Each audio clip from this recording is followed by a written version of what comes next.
Cartoon animation channel को subscribe करो।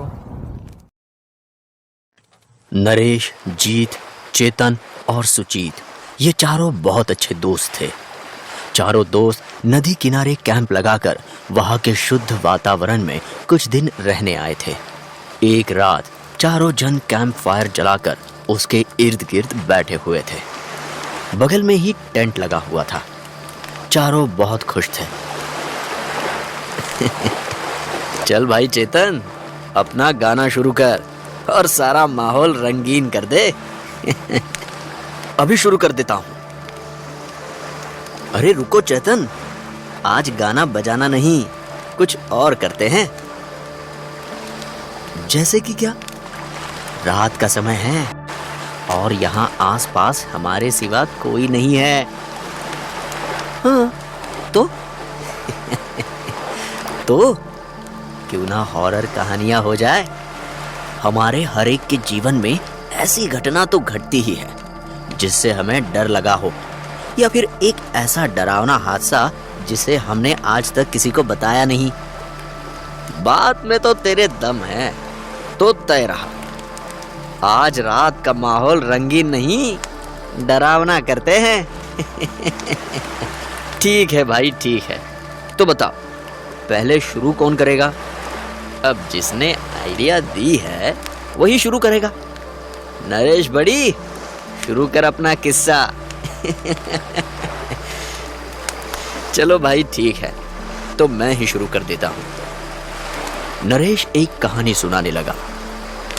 बाकी सब ध्यान से उसे सुनने लगे। दोस्तों, आज मैं जो हादसा तुम्हें बताने जा रहा हूं वो मैंने आज तक किसी को नहीं बताया, यहां तक कि मेरे घर वालों को भी नहीं। और तुम तीनों भी इस हादसे के बारे में किसी को कुछ नहीं बताओगे। वादा करते हो? हाँ, हम वादा करते हैं। हाँ, हम वादा करते हैं। हाँ। तो सुनो, ये 1 साल पहले की बात है। मैं जमीन के काम से अपने गांव गया था। पापा के गुजर जाने के बाद मुझे ही ये सब देखना पड़ता था। गांव में हमारा बहुत बड़ा आलीशान घर है। मैं वही रहा था। वो ये कि हमारा घर और बाकी बचे गांव के बीच एक नदी थी। अगर किसी भी गांव वाले को हमारे घर आना होता तो उसे उस नदी को पार करके ही आना पड़ता। और वही बात हमारे लिए भी थी, क्योंकि और दूसरा कोई रास्ता ही नहीं था। नदी पर कोई पुल नहीं था, इसलिए गांव वाले भी ज्यादा हमारे घर की ओर आते नहीं थे। हफ्ते में कोई एक आदमी ही आता था, वो भी जब पापा थे तब। पापा के जाने के बाद तो जैसे हमारा घर गांव का हिस्सा ही नहीं रहा। महीनों तक हमारे घर के आसपास भी कोई भटकता नहीं था। बस वहां पापा का एक वफादार नौकर था, दादू, जो घर की देखभाल करने के लिए रहता था। मैं भी बहुत सालों के बाद गांव गया था। घर की हालत ठीक ही थी, क्योंकि दादू वक्त से घर साफ सफाई करता था। मैं पापा के कमरे में रुका था। वहां से वो नदी और वो नाव साफ नजर आते थे। दादू बहुत ही चुप चुप रहता था। पहले मुझे लगा कि उसे पापा के जाने का दुख होगा, पर बाद में पता चला कि उसका स्वभाव ही शांत था।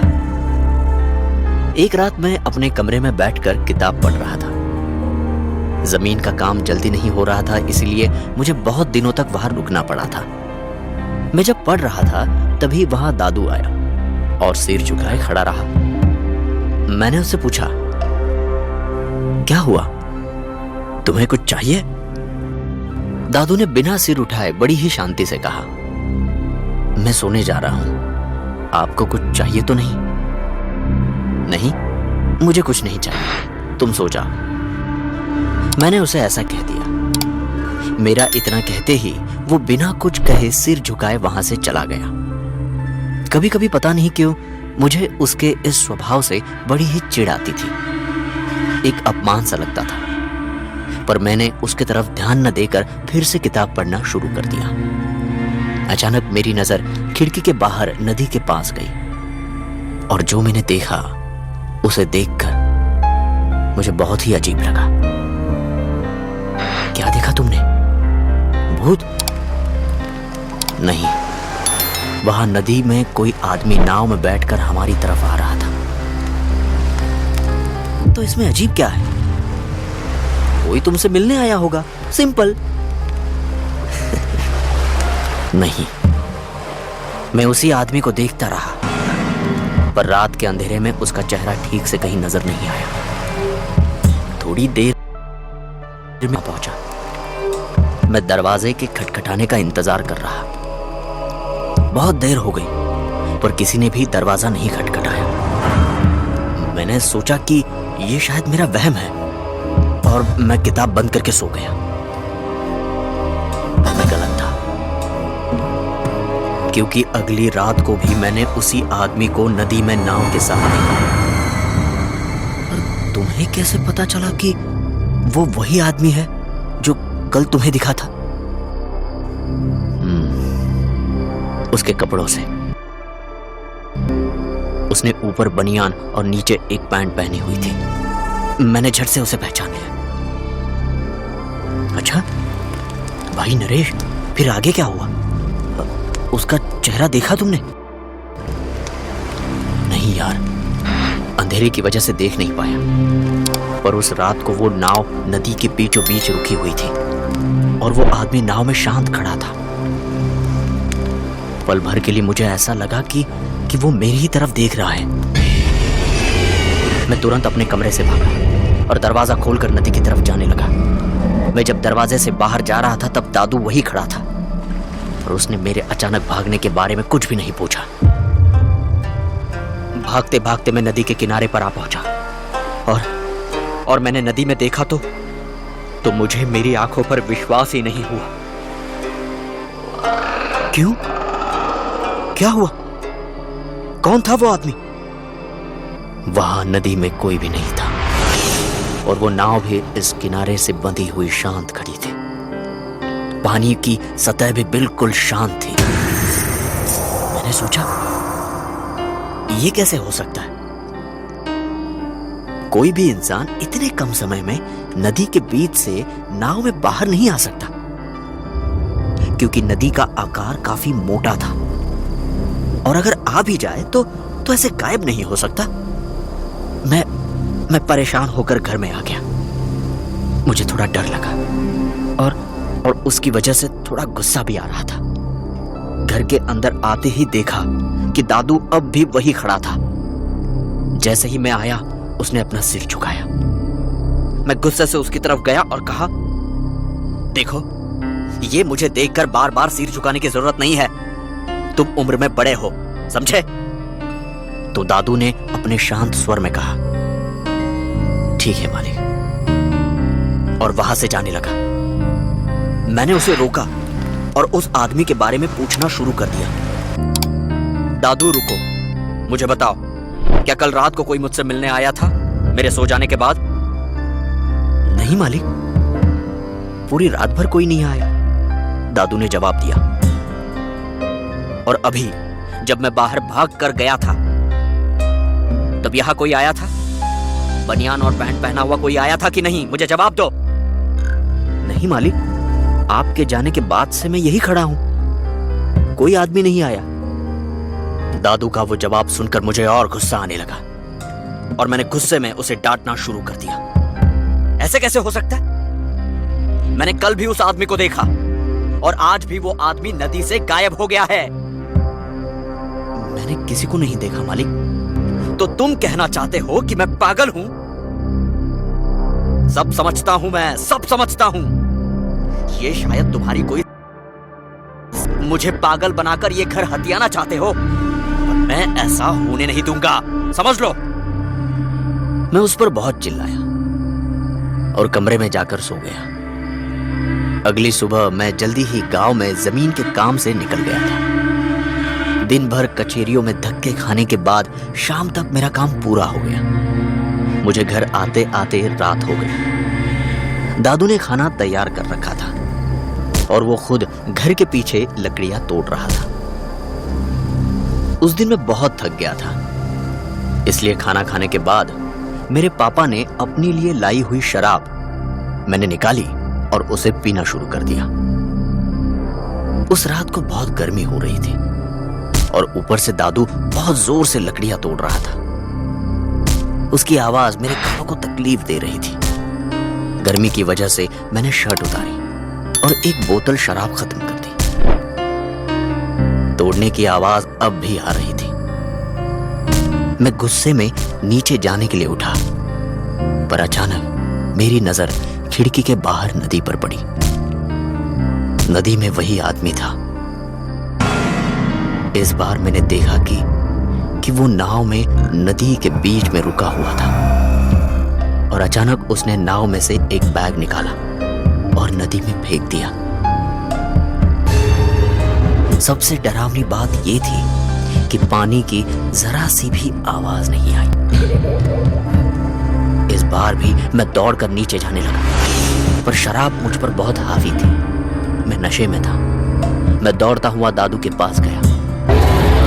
जैसे ही मैं वहां पहुंचा, अचानक किसी परछाई ने मुझे धक्का दिया और भागकर दरवाजे की तरफ जाने लगी। उसके पीछे अचानक वो आदमी कुराड़ी लेकर दौड़ता हुआ नजर आया। मुझे देखकर दादू भी उस आदमी को देखने लगा। परछाई वाला आदमी दरवाजे की चौखट से टकराया और नीचे गिर गया। उस आदमी ने उस परछाई के सिर पर जोर से वार किया और सामने वाली दीवार पर खून की एक रेखा सी उड़ी। दादू और मैं उस दिन खून को देखते ही रह गए, पर अचानक वो दोनों वहां से गायब हो गए। मैं गुस्से और नशे में दादू की ओर बढ़ा और कहा, देखा, मैंने कहा था ना, कोई आदमी है जो मुझे दिखा था। अब तो यकीन हुआ ना। देखो, हमारे सामने एक आदमी ने किसी का खून कर दिया है। वो दादू सिर्फ डरी हुई निगाहों से मेरी तरफ देख रहा था। मैं अपना आपा खो चुका था। मैं दादू पर टूट पड़ा। मैंने पास में पड़ी हुई कुराड़ी उठाई और उसे मारने के लिए हाथ उठाया। मुझे ऐसे आता देख दादू भागने लगा। भागते भागते वो दरवाजे के बाहर जाने लगा और चौखट से टकराकर नीचे गिर गया। मैं भागता हुआ गया और गुस्से से जोर से उसके सिर पर वार किया। खून दीवार पर। दादू मरते ही मैं थोड़ा होश में आया और दादू की लाश को देखकर बहुत डर गया। मैंने इसकी लाश को छिपाने का तय किया। मैं ऊपर गया और कुछ ढूंढने लगा। इतने में मुझे मेरा बैग दिखा। मैंने अंदर के सारे कपड़े निकाले और खाली बैग लेकर नीचे आया। दादू की लाश को बैग के अंदर भरकर नदी की तरफ घसीटने लगा। मेरा नशा पूरी तरह से उतर चुका था। मैंने बैग को नाव में रखा और नाव को नदी के बीचों बीच में ले गया। मैं शांति से खड़ा रहकर पानी की तरफ देखता रहा। तभी अचानक मुझे याद आया कि यह नजारा मैंने पहले भी देखा हुआ है। मेरा ध्यान मैंने पहने हुए बनियान और पैंट पर गया और फिर हिम्मत करके मैंने घर की तरफ देखा तो मैं बहुत डर गया। मैंने देखा कि कोई मेरे कमरे की खिड़की से देख रहा है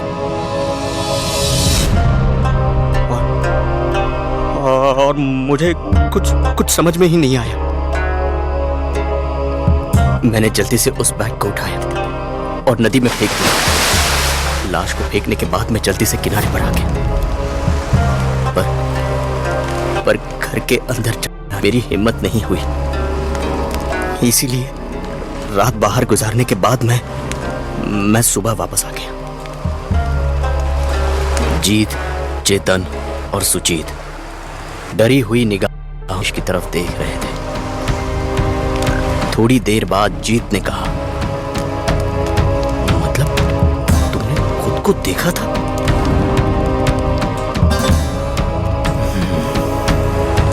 शायद हाँ, पर तुम ये कहानी मरते दम तक किसी को नहीं बताओगे।